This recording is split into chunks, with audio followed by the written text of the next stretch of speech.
buenas tardes, amigas y amigos del Instituto Latinoamericano de Investigación y Capacitación Jurídica Latin Juris. Sean todos ustedes bienvenidos a esta 13ª jornada del Diplomado en Derechos Humanos. En esta ocasión, para tratar dos tópicos muy interesantes que tienen relación con las libertades fundamentales de los individuos. Me refiero a la libertad de conciencia y religión, así como a la libertad de expresión y pensamiento. Para el efecto, el día de hoy nos acompañarán dos profesores que dominan la temática, que han realizado investigaciones bastante relevantes en estos campos, y me refiero en primer lugar al doctor Diego Jadán y también a María Dolores Miño, quien nos estará también acompañando. A continuación, presento a nuestro primer invitado, el doctor Diego Jadán, quien abordará la temática sobre, permítanme un segundo, sobre el derecho a la libertad de conciencia y de religión y principio de laicidad en la Constitución del Ecuador. El doctor Diego Jadán Heredia es profesor de la Universidad de la SUAY, dirige la maestría de investigación en filosofía y la cátedra abierta de filosofía de esta casa de estudios. Además es profesor de epistemología en el Seminario Arquidiocesano de Cuenca. Su campo de investigación es la filosofía política e historia de las ideas dentro del doctorado de filosofía de la Universidad de Sevilla. Además, es máster en filosofía moderna, por la Universidad de Sevilla, magíster en Derecho Constitucional por la Universidad Andina Simón Bolívar, sede Ecuador, y abogado y licenciado en Ciencias Políticas y Sociales por la Universidad de Cuenca. Estimado doctor, muy buenas tardes, bienvenido, tiene la palabra.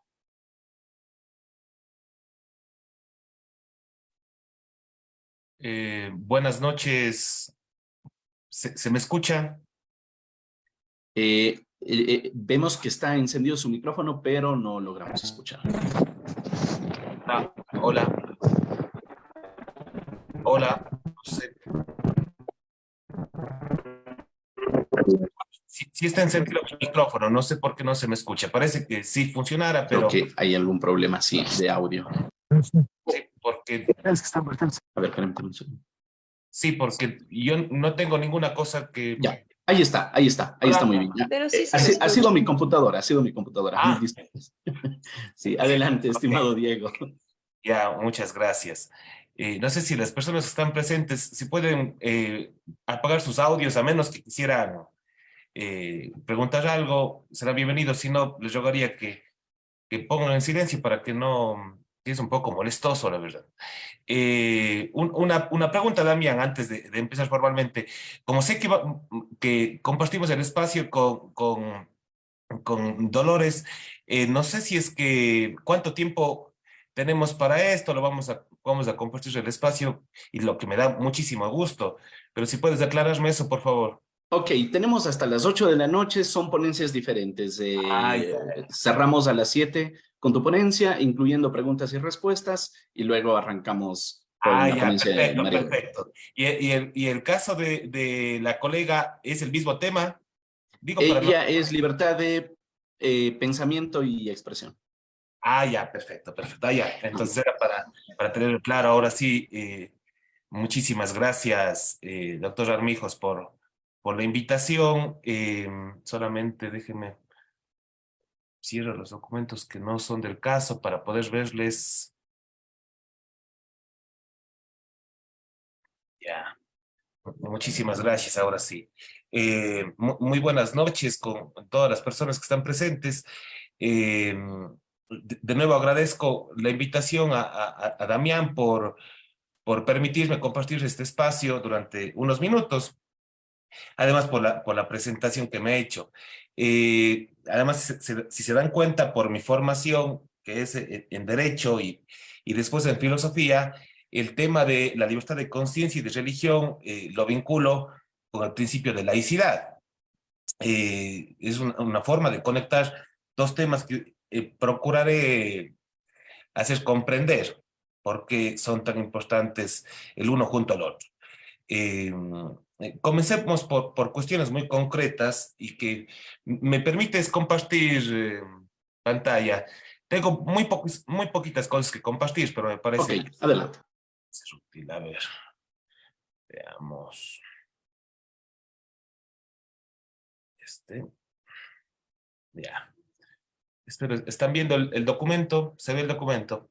Sí, Perfecto, vamos, como digo, por cuestiones concretas y a partir de eso vamos a complejizar el tema.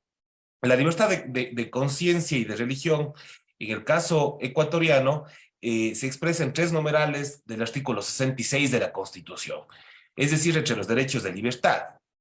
El primero, el numeral 6, el derecho a opinar y expresar su pensamiento libremente en todas sus formas y manifestaciones. El segundo es el numeral 8, el derecho a practicar, conservar, cambiar, profesar en público o en privado su religión, sus creencias y a difundirlas individual o colectivamente con las restricciones que impone el respeto a los derechos. El Estado protegerá la práctica religiosa voluntaria, así como la expresión de quienes no profesan religión alguna, y favorecerá un ambiente de pluralidad y tolerancia. Y el tercero de los artículos, perdón, de los numerales es el 12, el derecho a la objeción de conciencia que no podrá menoscabar otros derechos ni causar daño a las personas o la naturaleza.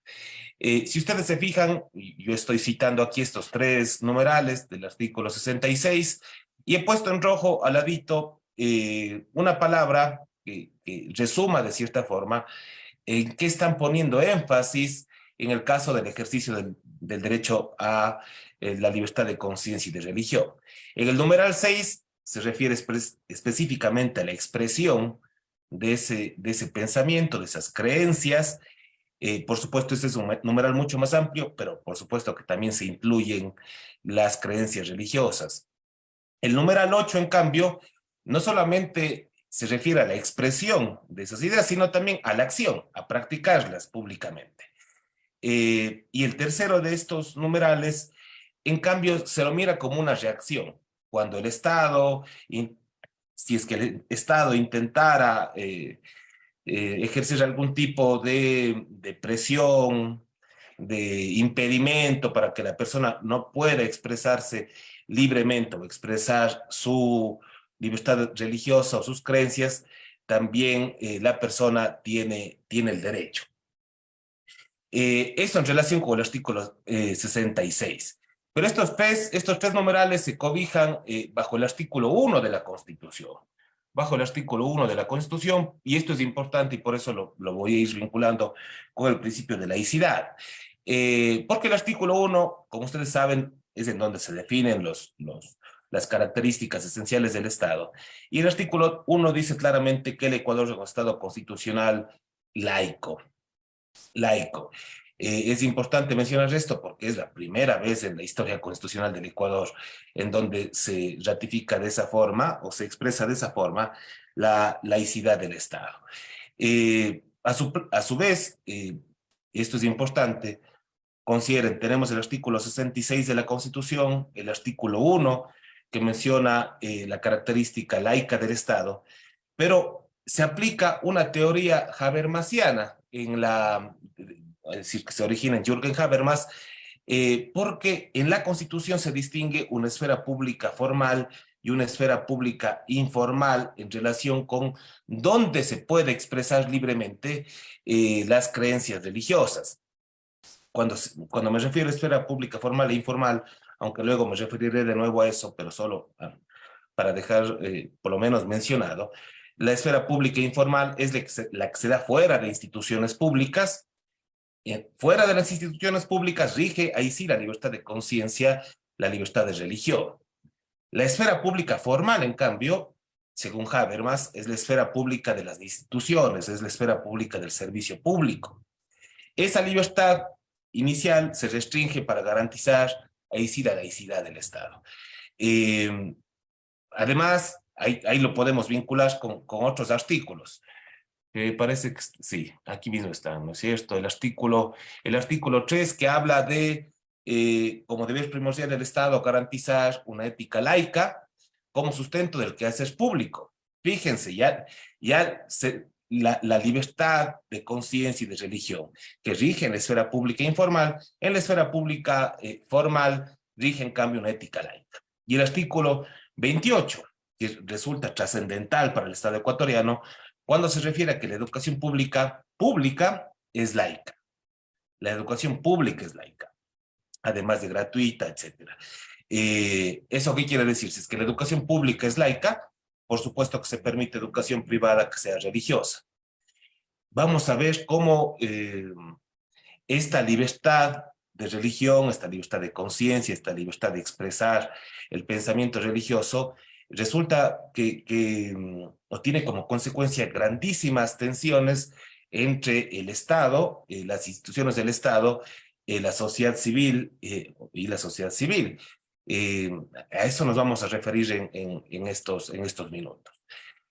Nuestra Constitución, después vamos a otro, ahora sí puedo dejar de compartir durante un ratito.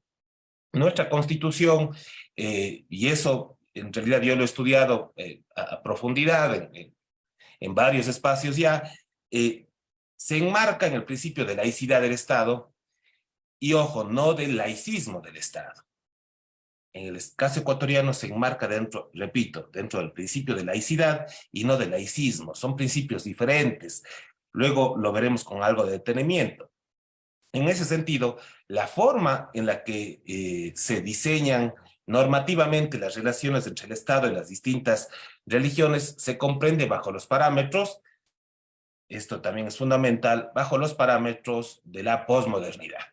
Es importante anotar esto porque es posible comprender, solamente es posible comprender de esta forma varios principios y valores constitucionales, entre ellos el del Estado laico, la laicidad, si nos enmarcamos teóricamente de forma adecuada, es decir, haciéndolo con los parámetros de la modernidad, de la posmodernidad. Si lo hiciéramos bajo los parámetros de la modernidad, llegaríamos a conclusiones equivocadas.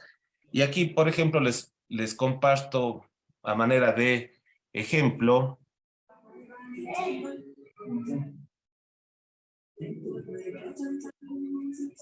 Seguramente vieron hace un par de días que la Conferencia Episcopal Ecuatoriana, espero que estén viendo la imagen, que la Conferencia Episcopal Ecuatoriana emitió este comunicado. Es de hace un par de días nada más, el 10 de mayo de 2023. Es importante este comunicado por las cosas que se mencionan y por el debate público que está generando un comunicado de este tipo, que no es el primero que ha emitido, históricamente lo ha hecho así, con mucha más razón los últimos años. La Conferencia Episcopal Ecuatoriana se ha pronunciado políticamente y seguramente lo seguirá haciendo, así que no nos sorprende. Pongo este a manera de ejemplo porque es el último, el de hace un par de días. Si ustedes se fijan, el debate público que ha generado este comunicado es el que dice cómo puede ser posible que la Conferencia Episcopal Ecuatoriana opine políticamente, porque eso vulneraría el principio de laicidad del Estado. ¿Qué es lo que está haciendo la Conferencia Episcopal Ecuatoriana? Ejerciendo el derecho a profesar, a expresarse, a poner en común su pensamiento religioso, etcétera. No está haciendo nada más extraño de eso. Por eso no nos sorprende cuando en el segundo párrafo de este comunicado nos dice: con preocupación y desconcierto vemos la situación política del país. Preocupación porque a nadie parece importarle la vida concreta de nuestro pueblo. Fíjense lo político que es este comunicado. Hemos quedado al amparo de las mafias y las bandas criminales, mientras lejos de la realidad, aquellos que prometieron defendernos están ocupados en un espectáculo que ya no hace reír a nadie y que desfigura nuestra imagen en el concierto de las naciones democráticas. Si ustedes buscan en redes sociales la página, en Twitter, la página de la Conferencia Episcopal Ecuatoriana, muchos de los comentarios en torno a este comunicado son que hay una defensa digamos, cínica del gobierno actual, que está interviniendo en asuntos netamente políticos, que deberían encerrarse en sus iglesias y demás. Los comentarios son múltiples. Casi nadie observa, y por eso es importante que que este grupo de abogados y abogadas que hacen este curso puedan ser mucho más rigurosos al momento de analizar un fenómeno como este, el que una confesión religiosa actúe políticamente de manera tan evidente. Normalmente, claro, normalmente se dice, ¿no? Esta intervención es una violación al Estado laico, pero de nuevo, estas respuestas, estas lecturas resultan bastante simples porque no se hacen considerando la situación teórica actual o los parámetros o las ideas postmodernas que son las que actualmente influyen en cómo entendemos el principio de laicidad del Estado. Dejo de compartir de nuevo para volver a esto y continuamos. A ver. Antes de explicar, por supuesto, esto con más detalle, volvamos a la libertad de conciencia y de religión. La libertad religiosa es como dice algún profesor de derecho eclesiástico, es la especie del género libertad ideológica. Sería una forma de libertad ideológica la libertad religiosa. Por lo tanto, estaría conceptualmente dentro de la libertad ideológica. Otras personas la ponen dentro de la libertad de expresión. Ese derecho único, de libertad religiosa e ideológica, puede ser observado desde tres perspectivas diferentes. Y ahí empezamos a ser más rigurosos con el tema. Como libertad de pensamiento, como libertad de conciencia y como libertad de religión. La libertad entiendo que justo la libertad de pensamiento, de expresión será tratada después, así que nos vamos a concentrar en la libertad de conciencia y la libertad de religión. La libertad de conciencia es un derecho fundamental que garantiza un ámbito necesario para que la persona humana forme su propia conciencia y creencia de que algo es contrario a su moral o deber espiritual, por lo cual debe guardar un cierto valor espiritual. La objeción de conciencia, por su parte, sería la abstención, un rechazo de someterse a una determinada regla, norma de conducta, es decir, la persona objetante tiene una percepción o tendría una percepción fundada muchas veces en su fe, que es fundamental para su propia vida, y por lo tanto puede negarse, es decir, la objeción supone una actitud negativa del individuo a obedecer a un mandato, a obedecer a la autoridad, o un imperativo jurídico, como consecuencia de una creencia interna de su ser, que aquello que le viene impuesto es contrario a su propia conciencia, por lo cual le presta o se le presenta a la persona un temor, un remordimiento que le impediría cumplir con ese mandato. Es muy interesante el tema de la conciencia porque en realidad es un concepto muy difícil. Cuando hablamos de libertad de conciencia, muchas veces reducimos el ámbito o reducimos el concepto. Normalmente cuando estudiamos a la conciencia como concepto, y eso yo lo hago específicamente en clases de epistemología, es muy adecuado recordar el origen platónico de la conciencia. Creo que eso nos puede ayudar también a saber por qué hay una libertad de conciencia, porque nadie debería estar obligado a actuar en contra de su conciencia. Las personas deben poder actuar de acuerdo con su conciencia. Es ilógico que alguien actúe en contra de su conciencia. ¿Por qué digo que hay un origen platónico? Porque si vamos estrictamente al concepto de conciencia, la conciencia tiene dos niveles ontológicos.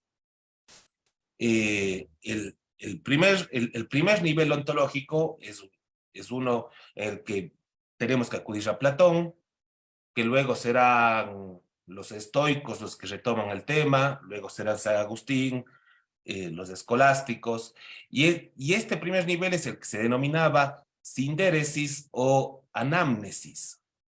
Sindéresis o anamnesis. Ese es el primer nivel ontológico. El segundo nivel es lo que se conoce como conciencia.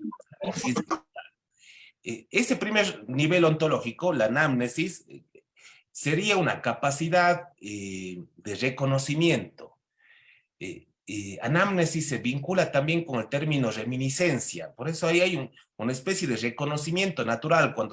Cuando Platón está pensando en la anamnesis, está pensando en que nosotros tenemos naturalmente impregnado en nosotros una especie de sentimiento que nos orientaría a identificar qué es el bien y qué es el mal.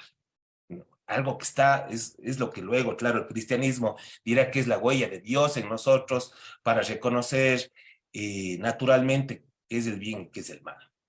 Esta anamnesis, que es de origen platónico, insisto, está complementada con un segundo nivel ontológico de la conciencia, que es el de la conciencia como tal.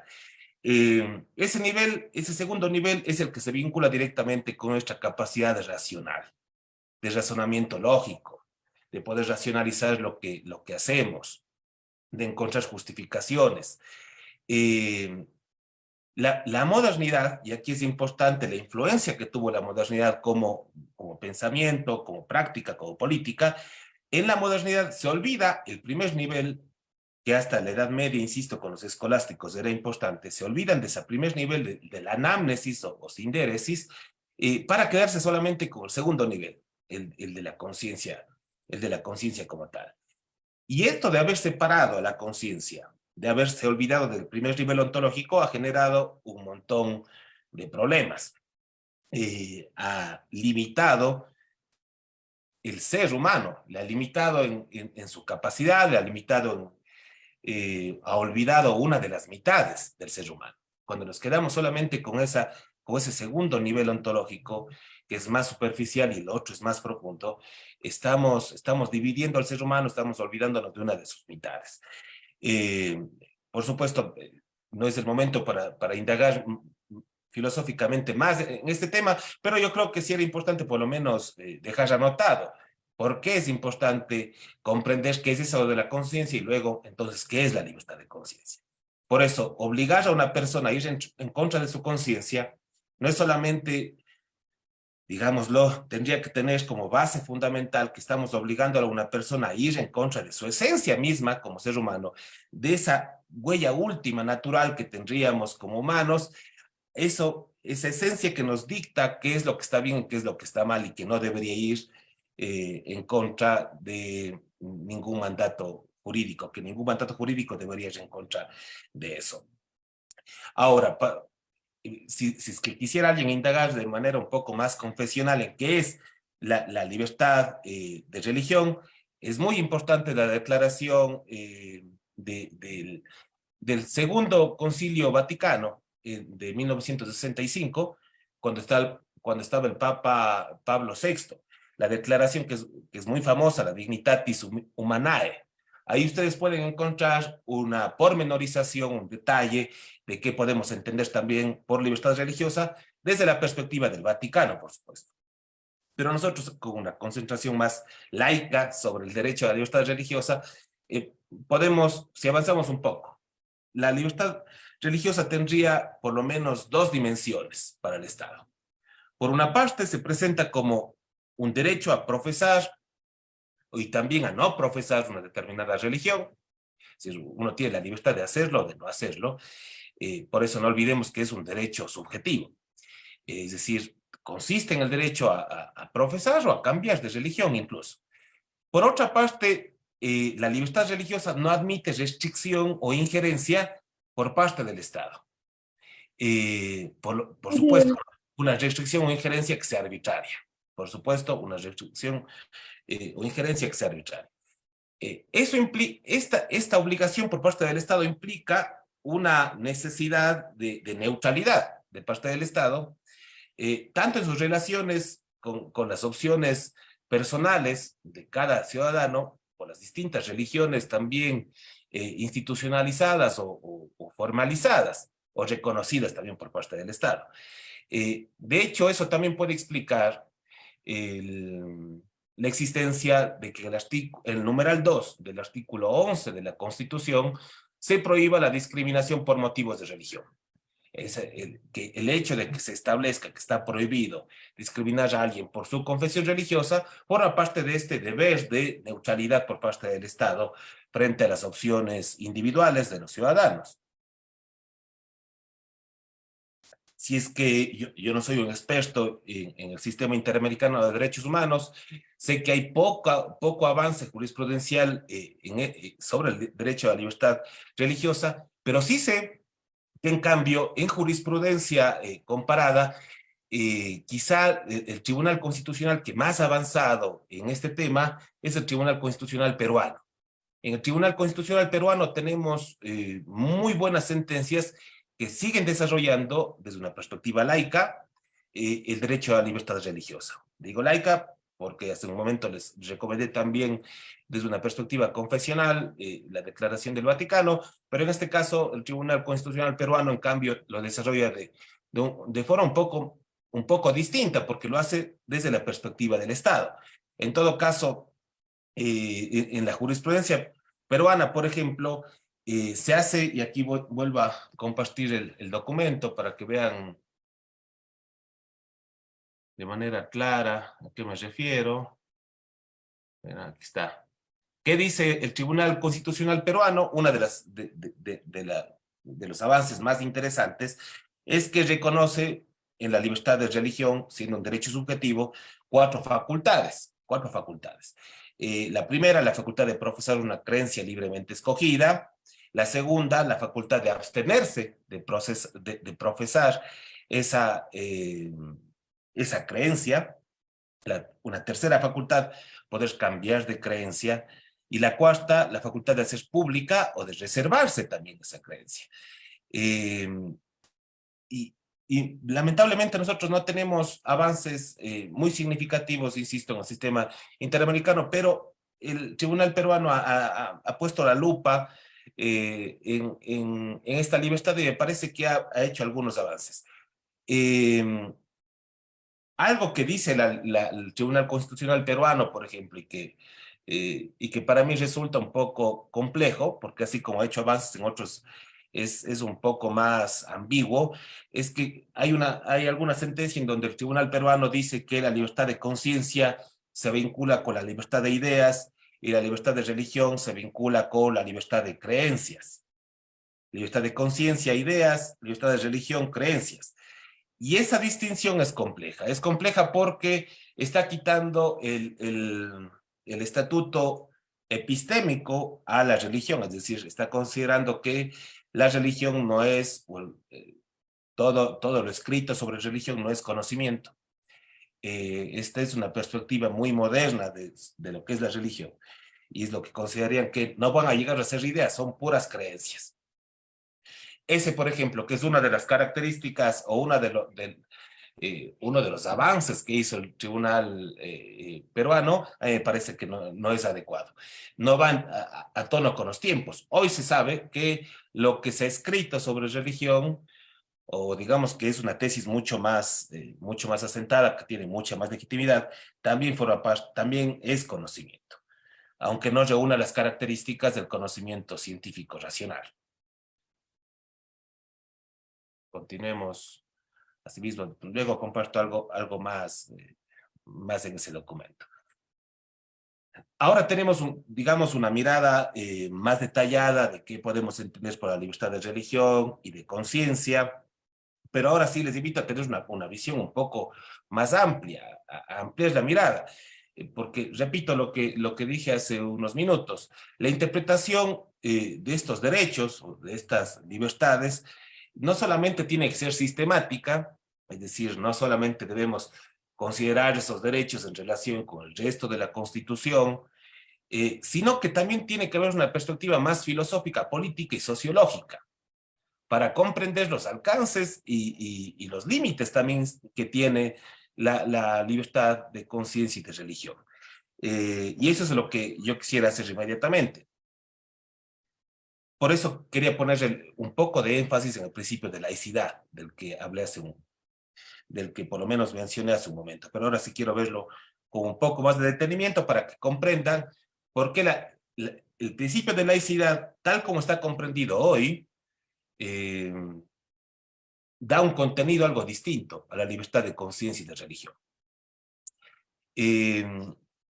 La Constitución de 2008, la ecuatoriana de 2008, en realidad representa un avance en relación con las anteriores, porque nosotros transitamos, y, y de hecho de eso también he escrito bastante, de manera pormenorizada, pero hemos transitado desde el siglo XIX, desde estados confesionales, un estado confesional, hacia una actual laicidad del Estado. Ha habido un avance en ese sentido. Pero hay que hacer una precisión conceptual que resulta del todo importante para comprender qué tipo de relación se mantiene hoy entre el Estado ecuatoriano y la Iglesia o la religión, si quieren en sentido un poco más amplio.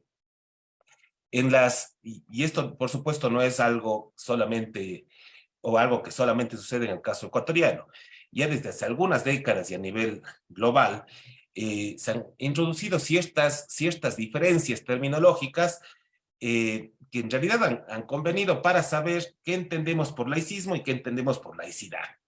Así como hacían esas diferencias terminológicas, esos matices muy pequeños que hacían los sofistas, pues así aquí también nos sirve para entender un poco la diferencia entre laicidad y laicismo.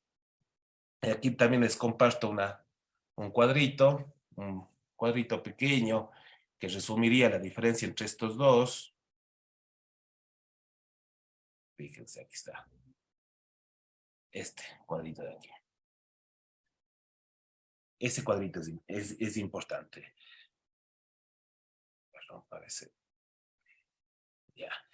El laicismo implica una ruptura en la relación entre el Estado y las religiones, una ruptura.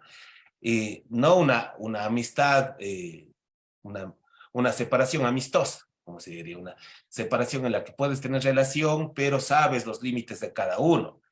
No, el laicismo es una ruptura. Sí se puede ver, sí. Me salió un mensaje, pero me parece que sí se puede ver. La laicidad, se suele decir que la laicidad sería una especie de laicismo humanizado, como pongo ahí, es decir, sería un laicismo a tono con los tiempos, a tono con los tiempos. ¿Por qué? Porque la laicidad respeta esa otra mitad de la que se estaban olvidando los modernos, esa mitad religiosa, esa mitad que cree en la trascendencia del ser humano, eh, deja de, digamos, menospreciar el pensamiento religioso, deja de menospreciar esa intrínseca tendencia teleológica que tenemos los seres humanos. Queremos siempre buscar un propósito en las cosas que hacemos y, por supuesto, esto nos lleva a las religiones, a las creencias. Hay una diferencia de sentido, entonces, entre el laicismo, que sería que lo que quiere es una sociedad laica, y la laicidad, que lo que quiere más bien es que el Estado sea laico y la sociedad se caracteriza por la libertad. Ahí está una gran diferencia. La libertad de conciencia y de religión implica que la sociedad no necesariamente es laica. La sociedad no está secularizada. La sociedad es libre. El Estado es el laico. ¿Por qué? Porque se reconoce, como se anota en este cuadrito, una dimensión social que tiene la religión y que es ineludible, que ha sido histórica, que está ahí, está presente.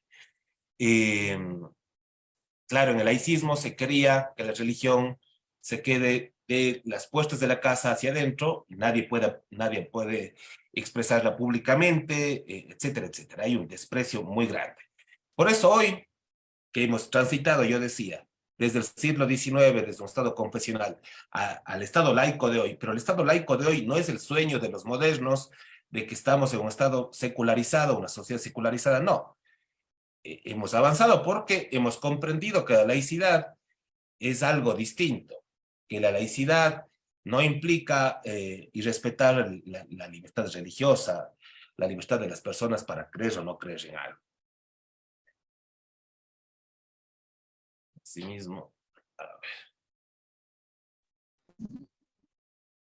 ver. cuando se hace exploración, se hace alguna exploración académica, quizá el filósofo político más importante al respecto del principio de laicidad en la actualidad es un hindú. Este hindú que se apellida Bhargava, Rajiv Bhargava me parece que se llama.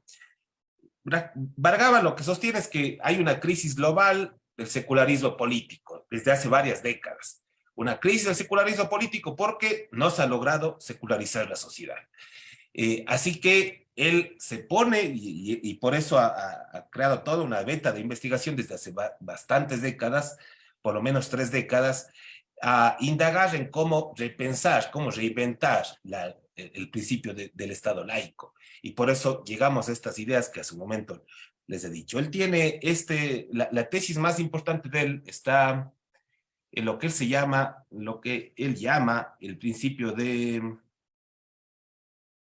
distancia de principios. Es un modelo de laicidad que propone Bhargava, la distancia de principios.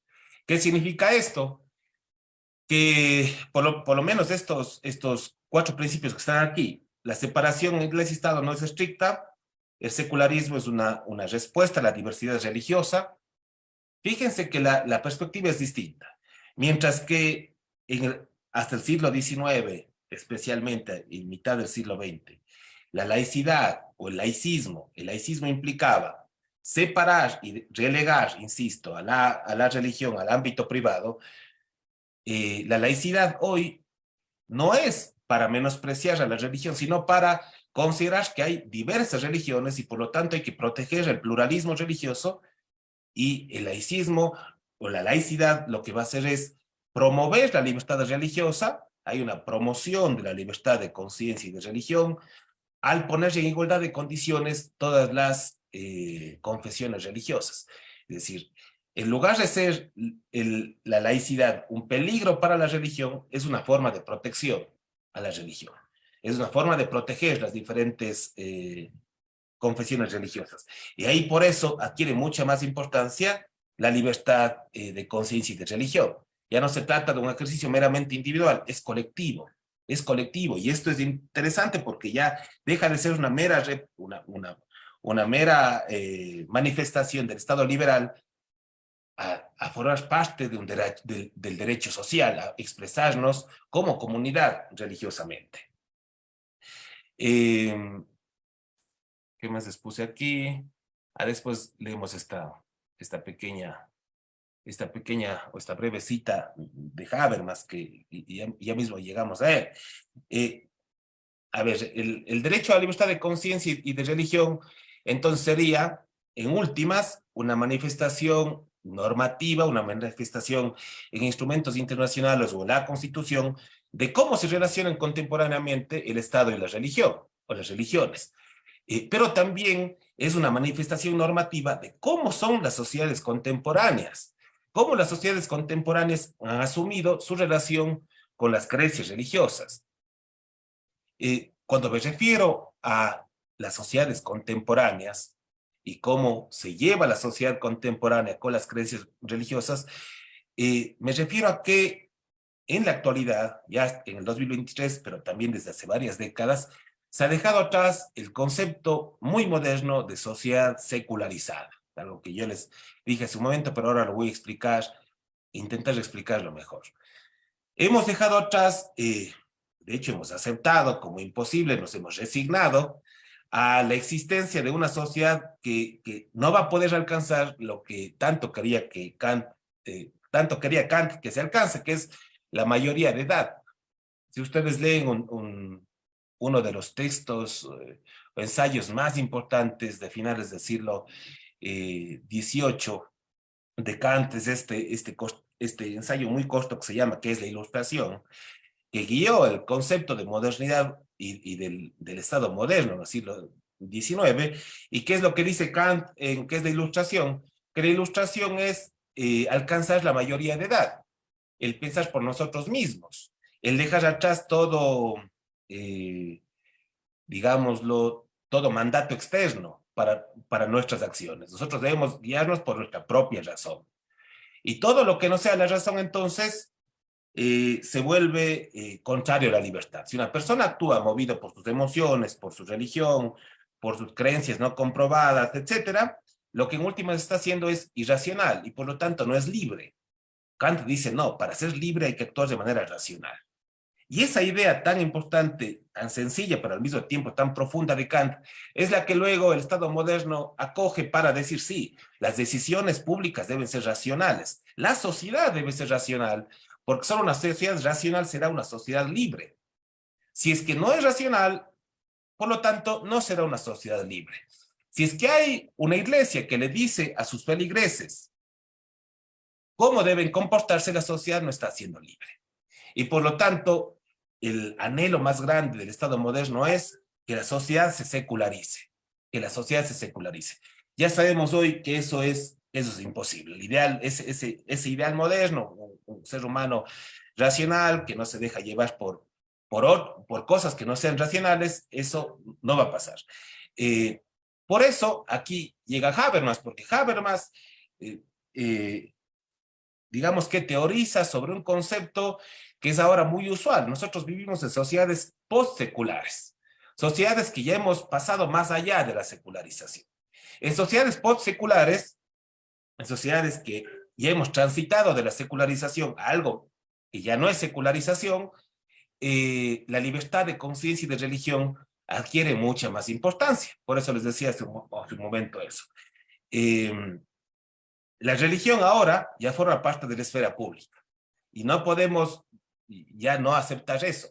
Por eso yo, cuando leíamos el comunicado de la Conferencia Episcopal Ecuatoriana, es obvio que va a manifestarse públicamente, porque en una sociedad laica, de la laicidad de la que tenemos hoy, la expresión política de las confesiones religiosas, que representan, por supuesto, a gran parte de la población ecuatoriana, es admisible democráticamente. Y quizá los más grandes filósofos políticos del siglo XX occidentales, no quizás, seguro son los más grandes, Rawls y Habermas, hicieron esa transición de pensar en una sociedad racional como el ideal, hacia aceptar que estamos en sociedades postseculares, sociedades que ya no son seculares, más bien sociedades, hay un retorno de lo religioso en las últimas décadas. Por supuesto, es una religión distinta de la que estuvo hasta el medioevo. Ahora hay una especie de lo que llaman algunos teólogos o filósofos de la religión, más bien, que llaman religiones, o una subjetivización de la religión, o una privatización de la religión, que es algo distinto, pero no vamos a ir por allá ahora. Voy a explicar un poco más a qué se refieren Rawls y Habermas. Rawls y Habermas, primero Rawls y luego Habermas, ustedes saben que defendían una democracia deliberativa, defienden una estabilidad política, pluralismo, el ejercicio de lo que Rawls llama la razón pública, y son muy críticos. El caso de Rawls inicialmente es muy crítico de las visiones, como él llama, las visiones comprehensivas del mundo, esas visiones totalizantes, esas visiones universales.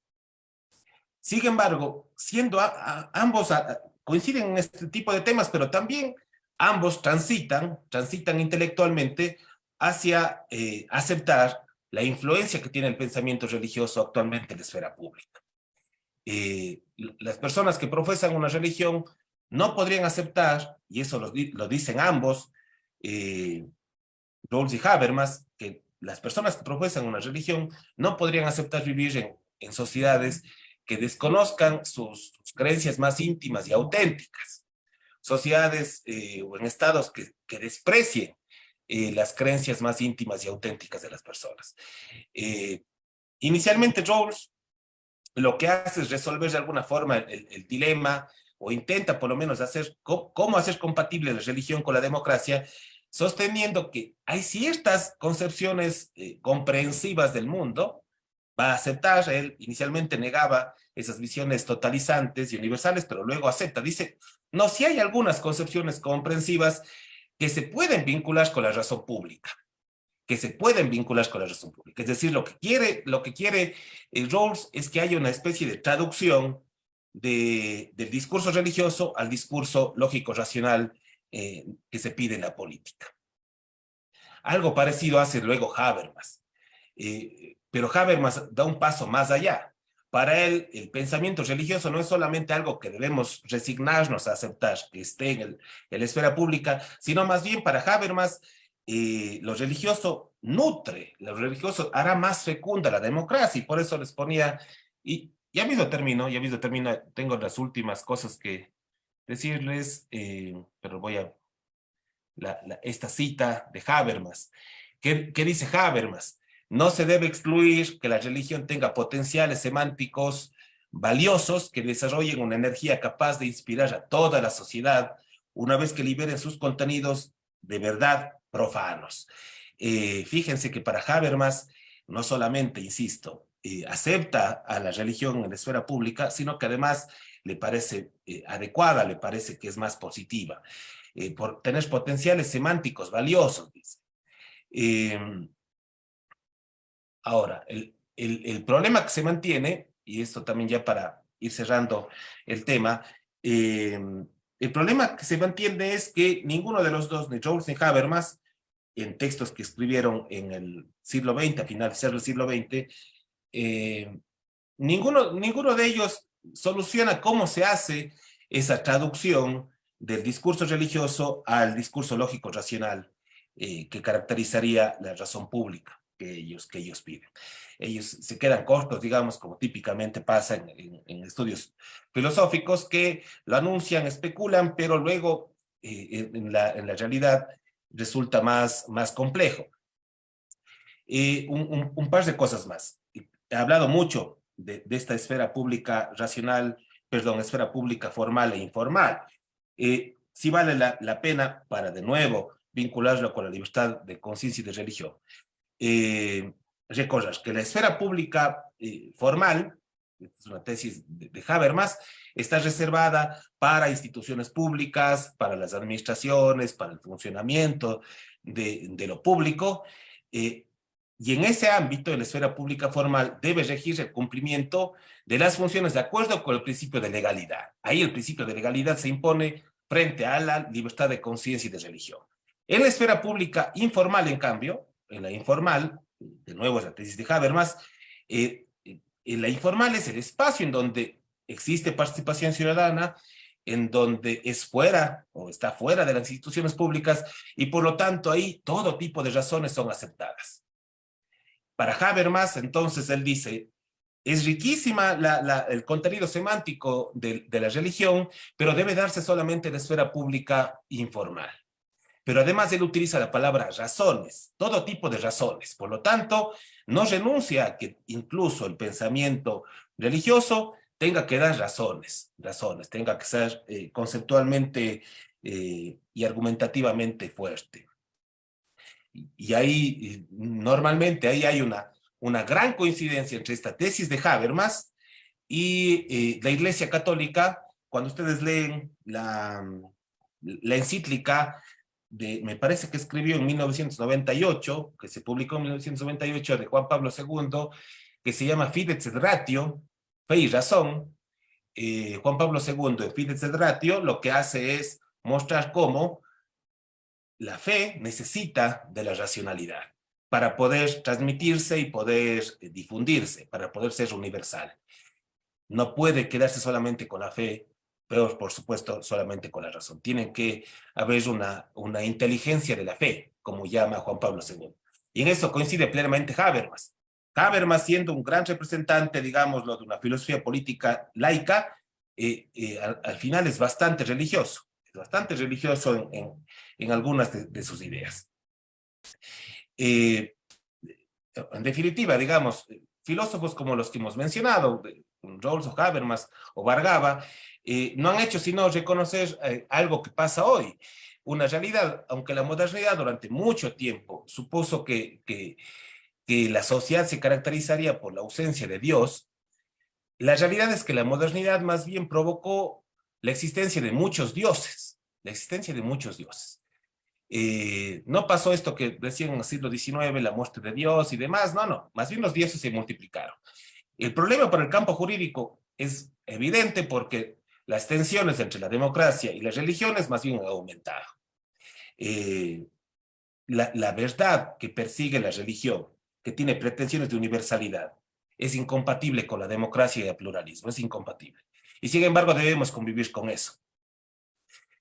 Por eso, en ese sentido, el ejercicio de la libertad de conciencia y de religión, así como el derecho a practicar y profesar, además, la religión o las creencias, es todavía más complejo ese ejercicio, porque ya no se trata simplemente de un derecho individual frente al Estado, desde esta perspectiva muy liberal, sino que es un derecho que en un ejercicio colectivo o institucionalmente, como en el caso de la conferencia episcopal, más bien puede influir en decisiones públicas.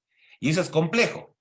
Si no, vean lo que pasaba en la Corte Constitucional cuando tenía en sus manos la sentencia del matrimonio igualitario, la sentencia para la despenalización del aborto. La gran influencia que tenían públicamente especialmente el cristianismo en el catolicismo y el protestantismo, que se unieron sus fuerzas. Ahí la importancia de la religión en la esfera pública e informal fue impresionante. En ese sentido, la Corte Constitucional en las dos sentencias mantuvo una línea laica, sin embargo, con una conformación distinta de la Corte y esta consideración de sociedades postseculares, podríamos llegar a sentencias muy distintas, muy distintas. Eso es, muchas gracias. Hasta ahí, porque ya hemos cortado también porque estamos llegando justo al límite de la charla. Muchas gracias. Muchas gracias a usted, estimado doctor Diego Jadán Heredia. Mucho gusto, soy Eric Grasso, también trabajo con el doctor Damián Armijos en Latin Juris y se tiene que excusar porque en este momento tiene que también participar en una ponencia en la conferencia del Congreso Internacional de Derecho y Ciencias Sociales de Bolivia. Pero no sin antes agradecerle, estimado doctor, por sus conocimientos, por impartir sus conocimientos respecto a este tema interesante y que por supuesto nuestra estimada audiencia está reconociéndolo. Ángel Pumacún dice, excelente exposición y un tema muy delicado que hay que tener en cuenta. Sandra Maribel Miraba Gavilanes desde Facebook nos dice un tema polémico de mucha importancia. Gracias, doctor, muy clara exposición. Carlos Altos Mesa también nos expresa un saludo desde la provincia de Manabí y también una excelente ponencia. Doctor Raúl Chimarro quiere realizar una pregunta, entonces le podemos conceder la palabra. Continúe, estimado doctor, para realizar su pregunta. En principio quisiera agradecer al doctor Diego Jadán Heredia por su gran ponencia. Buenas noches. Mi pregunta es la siguiente. En una sociedad ya más compleja donde la religión está presente en todas las esferas políticas, donde el derecho va unido a una moral religiosa, como en el derecho islámico, pero este derecho atenta contra los derechos fundamentales, contra los derechos humanos, ¿tienen los otros estados el deber de intervenir en esa conciencia colectiva, se podría decir? Gracias, Raúl. Bueno, primero, gracias, Eric, por los comentarios. Un saludo a todas las personas que están viendo. También un saludo a Lolo Miño, que veo que está conectada. Qué gusto compartir este espacio. Y gracias, Raúl, también por la pregunta.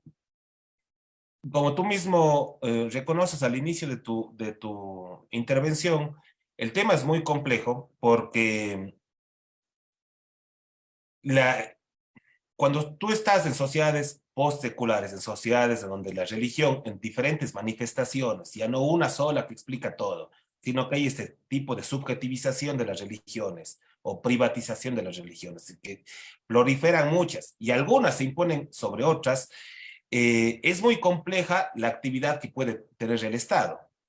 Este principio de distancia de principios de la que hablaba Bhargava, precisamente para la India, lo que intenta es fortalecer la laicidad para mostrar cómo la laicidad tiene que preocuparse por la protección del derecho a la libertad de conciencia y de religión.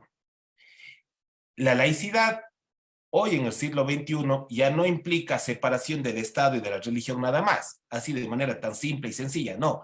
Implica ahora qué hago yo como Estado para proteger a que cada individuo pueda ejercer ese derecho de libertad, ese derecho a la libertad de conciencia y de religión. Y por lo tanto, ¿cómo hago para impedir que ciertas confesiones religiosas se impongan a las demás? En el caso de la India, cuando Bhargava teoriza sobre esto, él dice, la religión católica se quiere imponer a otro tipo de religiones que tenemos acá. ¿Qué tiene que hacer el Estado para incentivar o para proteger a quienes profesan unas religiones en contra de otros, etcétera? A mí me parece, y ahí por supuesto, más bien, yo creo que Lolo, que tiene muchísimo conocimiento sobre el sistema interamericano y sobre cuestiones de soberanía y demás, de pronto después en su charla lo puede hablar, sobre intervenir en un Estado por ese motivo, me parece a mí, desde mi perspectiva, mucho más complejo, porque a mí siempre me parece que la intervención por parte de otros estados no solamente puede atentar contra la soberanía de uno, sino que es muy antidemocrático. Es muy antidemocrático que ciertas entidades supraestatales, elegidas por nadie, se impongan a los estados y a las discusiones libres que deberían tener los estados y las democracias. Claro, el problema es qué haces cuando se están atentando contra la libertad de conciencia y de religión de ciertos sectores de la sociedad, como tú bien dices. Ese es un problema que yo creo que debería solucionarse internamente a través de tribunales constitucionales o cortes que puedan de alguna forma proteger, como lo hace el tribunal peruano, que tiene sentencias muy interesantes al respecto. No me gusta la idea de intervenciones internacionales. Pero no sé yo qué pasó. Yo recuerdo que eso pasaba en Myanmar. Me parece que había un caso bien interesante allá sobre la vulneración de derechos de los católicos, me parece, o algo así. Pero bueno, no, yo no estoy de acuerdo con las intervenciones de ese tipo. Gracias Raúl por la pregunta. Gracias, doctor. Muchas gracias, estimado doctor, por su excelente ponencia. Es un tema bastante interesante, justamente en las democracias modernas, hablar de cómo podemos o cómo el derecho se enfrenta ante este reto de garantizar justamente esta libertad de pensamiento, de vinculación religiosa. Y en la actualidad, entonces, es un tema muy importante, ¿no? Justamente con la proliferación de diferentes religiones y también posturas, incluso entre las propias religiones. Le agradecemos bastante su gratificante ponencia, su muy importante, sus conocimientos muy interesantes. Le agradecemos bastante desde Latin Juris. Y por supuesto le concedemos la palabra para que pueda dar su última palabra para despedirse aquí de nuestra estimada audiencia. No, reitero el agradecimiento que hice al inicio por la invitación a dar esta charla y nada más. Espero haber sido algo, como son temas tan complejos, haber podido transmitir algunas de estas ideas complejas que son de orden más bien filosófico, más que jurídico, y por eso resulta un poco más difícil, pero espero haber llenado sus expectativas. Les agradezco por la invitación. Más bien, gracias y hasta la próxima. Muchas gracias, estimado doctor. Efectivamente, la filosofía es incluso también base fundamental de las corrientes jurídicas y del pensamiento jurídico en general. Muchas gracias por exponernos también tal postura.